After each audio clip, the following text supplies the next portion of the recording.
Hello friends, नमस्कार। मैं doctor Komal Bahal. Welcome to my YouTube channel. दोस्तों, इस एपिसोड में हम लोग पढ़ेंगे 100 क्वेश्चंस, जो इम्पॉर्टेंट क्वेश्चंस है गोविंद पारिक बुक में से। दोस्तों, इसको अंत तक देखिए, क्योंकि लास्ट तक जो है काफ़ी ज़्यादा इम्पॉर्टेंट क्वेश्चंस हैं जो मैंने बताए हैं। एंड चैनल को सब्सक्राइब करिए ताकि हमारे वीडियो के नोटिफिकेशंस आप तक पहुंचते रहें। Coming AMO exams and AIA PGT exam की तैयारी कैसे करनी है, ये हम अपने वीडियोस में बताते रहते हैं। तो चैनल को सब्सक्राइब कर दीजिए ताकि हमारे वीडियोस के नोटिफिकेशंस आप तक पहुंचते रहें। एंड अगर आप एएमओ या एआईए पीजीटी की तैयारी कर रहे हैं तो आपको बृहत्त्रयी चरक सुश्रुत वाग्भट पढ़ना बहुत ज़रूरी है, जिसमें से चरक संहिता हमारे यूट्यूब चैनल पर कंप्लीट हो चुकी है। एंड सुश्रुत संहिता के डेली लेक्चर्स जो है वो अपलोड होते रहे हैं, जिसमें 17 चैप्टर्स जो है कंप्लीट हो चुके हैं। एंड आगे बढ़ते बढ़ते इस तरह से हम संहिताएं और फिर सब्जेक्ट्स जो हैं कंप्लीट करेंगे। तो चलिए स्टार्ट करते हैं। इसमें जो सबसे पहला क्वेश्चन है वो ये है कि रॉफसिंग साइन इज़ रिलेटेड विद, किसके साथ रिलेटेड होता है रॉफसिंग sign.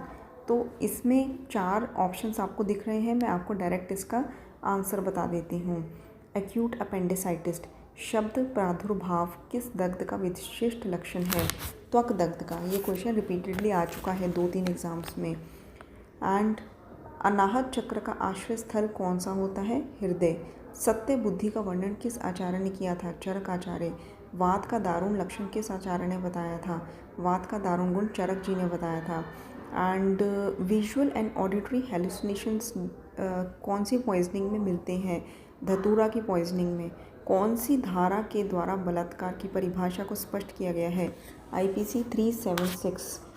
And which type of virus is related with rabies? Rhabdo virus. Charak ने अगत तंत्र के लिए किस शब्द का प्रयोग किया है? विषकर वैरोधिक प्रशमन। सुश्रुत अनुसार शुक्र व स्त्रोत के मूल क्या होते हैं? स्तन और वृषण। सद्यो मरण किस स्त्रोत की दुष्टि का लक्षण है? उदक व। प्लीहा अभिवृद्धि वर्ध्या जठरम जठराच्छूत एव च है, ये किसका मतलब बताया गया है? निदान अर्थकर रोग है या प्लीहा का उपद्रव है? तो प्लीहा अभिवृद्धि से जठर रोग होता है, ये निदान अर्थकर रोग है। निदान अर्थकर रोग कौन से होते हैं? जो दूसरे किसी रोग की उत्पत्ति का कारण बनते हैं। मदात्य में मद का प्रयोग करना किस प्रकार का उपशय उदाहरण है? बहुत इंपॉर्टेंट है। उभय विपरीत अर्थकारी अन्न। ठीक है। एंड शुक्र शोणित में विकृति से उत्पन्न होने वाली व्याधियाँ किस वर्ग में रखी गई हैं? आदि बल प्रवृत्त। आतुर बल ज्ञानार्थ चरक ने कितनी परीक्षाएं निर्दिष्ट की हैं? 10 परीक्षाएं। संतत किसका भेद है? विषम ज्वर का। एंड उद्वर्ग रक्तपित्त की साध्य साध्यता क्या होती है? तो ऊर्ध्व रक्तपित्त साध्य होता है, अधोग जो होता है याप्य होता है, त्रियक जो है असाध्य होता है। दवथु किस व्याधि का पूर्व रूप है? शोथ का। दोस्तों, आपको सबसे पहले तो निदान स्थान पढ़ना है, तो सभी व्याधियों का पूर्व रूप एक जगह पर लिख के याद कर लीजिए, क्योंकि अक्सर क्वेश्चन पूर्व रूप में आता ही आता है। अल्प सत्व वाले व्यक्ति प्राय किस व्याधि के प्रति सुग्राही होते हैं? कौन सी व्याधि होने के चांसेस ज़्यादा होते हैं? उन्माद। व्यापिता किसका भेद है? हिक्का का भेद है। शुभ पूर्ण ग्लासिता कास का पूर्व रूप है। कर्दम विसर्प का भेद है। निम्न में से संतर्पण विकार कौन सा है? पांडव आम्य। आमाशय विकारों की चिकित्सा कैसे होती है? लंघन से, पाचन से, अपतर्पण से।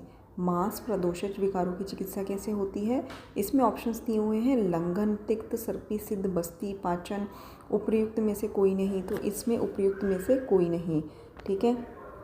एंड रसस्तु हृदय यति या अति समाने मारुत, मतलब कि जो रस का हृदय में संवहन होता है उसमें समान वायु इन्वॉल्व होती है। ये किसने कहा है? ये शाणंदर जी ने कहा है। यापन वस्ती व्यापक की चिकित्सा क्या होती है? इसकी चिकित्सा है दीपन। ठीक है। अपान आवृत वायु व्यान वायु की विशिष्ट चिकित्सा क्या होती है? अपान आवृत व्यान वायु, तो इसकी विशिष्ट चिकित्सा है संग्रहण। एंड नेक्स्ट इज कि सत्यावादिना पूर्जा संपूजकस्य वृद्ध उपसेविना, ये क्या है? ये हित आयु का लक्षण है। ठीक है। सत्यवादिना पूर्जा संपूजकस्य वृद्ध उपसेविना। ठीक है। और मतलब कि जो आप उपदेश करने वाले महर्षि हैं उनको उनके जो उपदेश हैं उनको मानना, सेवन करना, सत्य बोलना, ये हितायुओं के लक्षण हैं। यस्य धारणे शक्ति, इसको क्या कहते हैं? यस्य धारणे शक्ति को स्थिर कहते हैं। डैश वात मल स्तंभी, इसमें भी स्थिर आएगा। समवायु निष्टेष्ट कारणम गुणा, ठीक है, जो फिलिंग द ब्लैंक्स है उसमें गुण आएगा। नाड़ी की मंडूक गति किस में होती है? पित्त प्रधान में, ठीक है। एंड वाम आवर्त किसका भेद है? शंख का। पथ्य अपथ्य विभोधक निघंटु कौन सा है? कैदेव निघंटु। निमि के अनुसार वीर्य की संख्या कितनी मानी गई है? 15। एंड इसको लास्ट तक वीडियो देखिए, लास्ट तक कई इंपॉर्टेंट क्वेश्चंस हैं जो इस पेपर में कवर किए गए हैं। मैं सिर्फ वही पेपर अपलोड करती हूँ जिसमें रिपीटेडली कई बार क्वेश्चंस पूछे जा चुके हैं। क्लियरिंग नट किसको कहते हैं? कतक को। शुंठी का विपाक क्या होता है? मधुर। लवंग का प्रयोजन क्या होता है? पुष्पकलिका। HGS क्या है? हिंगुल। एंड भूनाग सत्वपातन से प्राप्ति क्या होती है? ताम्र की। मकर ध्वज निर्माणार्थ किसकी भावना देने का निर्देश मिलता है? रक्त कार्पास स्वरस का। किसी धातु को पिघलाकर उसे अन्य द्रव में डालना, लिक्विड में डालना क्या कहता है? ढालन। मंड निर्माणार्थ कितने गुना जल यूज होता है? 14 गुना। नस्य कर्म हेतु चरक अनुसार किस स्नेह पाक के स्नेह का प्रयोग होता है? मृदु स्नेह पाक के स्नेह का प्रयोग होता है। एंड अगर 4 द्रवों से स्नेह पाक करना हो तो द्रवों की मात्रा क्या होनी चाहिए? तो चारों लिक्विड्स, द्रव जो होते हैं, सभी द्रव मिलित रूप से स्नेह के 4 गुना होने चाहिए, ठीक है। 4 टाइम्स मोर देन स्नेह। सभी को मिला के जो क्वांटिटी बनती है वो स्नेह से 4 गुना होनी चाहिए। आरोग्यवर्धिनी वटी में कटुकी कितने प्रमाण होती है? 50%। ये कई बार आ चुका है। कफ पित्त घनी विषम ज्वर नाशिनी किसके लिए कहा है? कफ पित्त घन एंड विषम ज्वर नाशिनी, ये वरा के लिए कहा है। स्तन कीलक का प्रथम चिकित्सा उपक्रम क्या है? ये बहुत इंपॉर्टेंट है। घृतपान। विरेचन कर्म उपरांत कम से कम कितने दिन तक निरू का प्रयोग नहीं करना चाहिए? 7 दिन तक। वातल किसका दोष है? वस्तु का। चरक अनुसार एषण क्या है? यंत्र कर्म। आमाशयगत वात का किसका उपक्रम का चिकित्सा उपक्रम क्या है? तो आमाशयगत वात का चिकित्सा उपक्रम है रुक्ष पूर्व स्वेद। अश्रु मार्ग का निर्माण किस महाभूत के प्राधान्य से माना गया है? आकाश महाभूत। अक्षिगत पटलों की संख्या क्या होती है? 4। संक्रामक व्याधि कौन सी है? नेत्राभिषंद, कुष्ठ, ज्वर। तो उपयुक्त सभी संक्रामक मतलब कम्युनिकेबल डिजीज है नेत्राभिषंद, कुष्ठ एंड ज्वर। अंजन नामिका किस प्रकार से चिकित्स्य है? भेद्य। पित्तज व्याधि कौन सी है? शुक्तिका। आचार्य माधवकर के अनुसार नेत्र रोगों की कुल संख्या कितनी होती है? 78। माधवकर जी ने 78 बताई है, सुश्रुत जी ने 76 बताई है। संधिगत नेत्र रोग की चिकित्सार्थ तर्पण की मर्यादा कितनी होती है? 300 मात्रा काल, ठीक है। संधिगत नेत्र रोगों की चिकित्सा के लिए तर्पण की मर्यादा 300 मात्रा काल तक होती है। अलजी की साध्यता मानी गई है। अलजी जो है असाध्य होती है। दोनों दृष्टि मंडलों के बीच की दूरी कितनी होती है? 4 अंगुल। एंड कालिका का संबंध किससे है? कर्ण से। अष्टांग हृदय तंत्र उत्तर तंत्र में कितने अध्याय हैं? 40।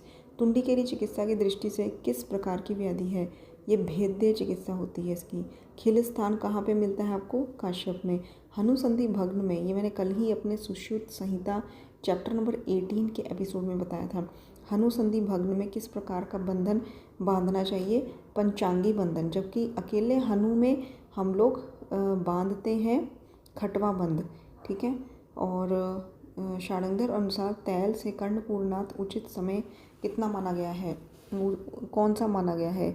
मतलब कर्णपूरण जो होता है, तेल जो होता है कान में डालना होता है, वो सूर्यास्त के पश्चात डालना चाहिए।